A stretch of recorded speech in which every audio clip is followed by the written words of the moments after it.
En cette période de pouvoir d'achat malmené, toutes les grandes surfaces se demandent comment vraiment baisser les prix. L'un des modèles s'appelle Atacadão, ce qui en portugais veut dire achat en gros. C'est le nom d'une chaîne de supermarchés brésilienne qui arrive en France. Regardez le grand format de ce 20h tourné en coulisses par Valentin Després et Julien Bervillet. La nouvelle agite depuis quelques mois cette zone commerciale. En janvier prochain, Carrefour transformera cet hypermarché en un magasin 100% discount. Nom de l'enseigne, Atacadão. La promesse, des produits vendus en grande quantité et jusqu'à 15% moins cher qu'ailleurs.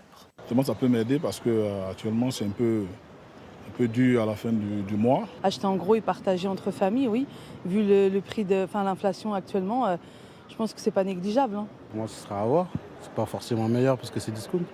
Faut pas exagérer, on va pas acheter, j'ai pas acheté 15 boîtes d'haricots verts ou 20 boîtes d'haricots verts. Des habitants très divisés, alors à quoi ressemblera ce magasin? Réponse à 9000 km de là, au Brésil, le pays d'origine de l'enseigne. Ici, le concept cartonne avec une vingtaine d'ouvertures par an. À l'intérieur, tous les codes du discount, des marchandises sur palette, des allées aux allures d'entrepôt et des produits vendus par lot. Ici, la farine s'achète par sac de 25 kilos. Stratégique pour faire baisser les prix. On va acheter directement des dizaines de palettes. Et généralement, le fournisseur arrive avec une position, parce que son intérêt, c'est de vendre directement des quantités très importantes qui peuvent aller de 5, 10, peut-être même 12% de réduction tarifaire.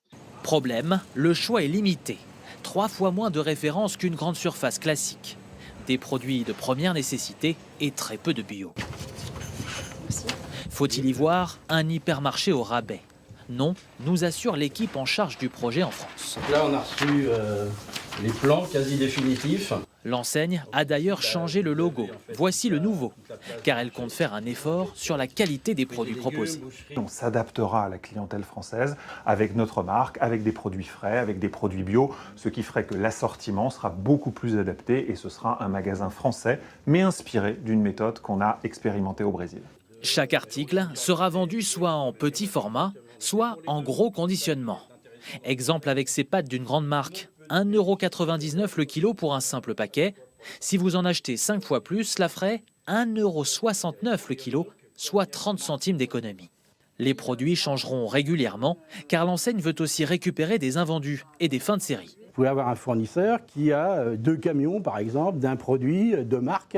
Eh bien, nous, on est capable de répondre tout de suite en disant oui, on la prend. Si vous avez un jean de marque sympa à un prix sympa, ben, on va vous le permettre. Et puis après, quand il n'y en a plus, il n'y en a plus.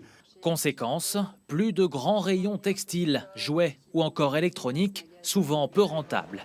La surface passe de 15 000 à 10 000 mètres carrés. À Aulnay-sous-Bois, 96 postes pourraient être supprimés. Les syndicats redoutent aussi des conditions de travail plus exigeantes. Pour la direction, faire du discount est la seule solution pour relancer ce magasin en perte de vitesse. Mais les Français sont-ils vraiment prêts à acheter en grosse quantité? Vérifions dans cette enseigne américaine, c'est sa spécialité. Ici, c'est 40 rouleaux de papier toilette minimum. Le brie est vendu au kilo et les prix sont plutôt séduisants. Moins de 17 € les 2 bouteilles d'huile d'olive contre 23 € en supermarché. Cela attire à la fois des professionnels. On vient pour une collectivité. Donc c'est pour ça qu'on achète plutôt en gros. Et des particuliers, même si ces derniers ne font pas toutes leurs courses ici. Moi j'ai de la chance, je peux stocker. Donc je sais que là j'en ai pour 6 mois facile. Donc en fait on se fait à 2-3 et on va partager surtout ce qui va être les produits périssables, les fruits, les légumes. Après, on se laisse tenter par des petites choses où on n'est pas sûr que le prix, ça vaut la peine. Pour ce responsable, son futur concurrent Atacadão oublie un élément essentiel. Il faut payer ici un abonnement pour accéder au magasin, 36 € par an. Une source de revenus, selon lui, indispensable sur ce marché. Ici, les prix de vente couvrent nécessairement les frais d'exploitation et le vrai profit en bas de page, c'est la carte de membre. Et aussi, c'est une façon de fidéliser aussi le membre pour venir faire ses courses chez nous. Même si l'enseigne a convaincu plus de 200 000 clients, ce modèle de vente en gros reste fragile. Seuls 2 magasins Costco ont ouvert, bien loin des 15 annoncés il y a 6 ans, lors de son arrivée en France.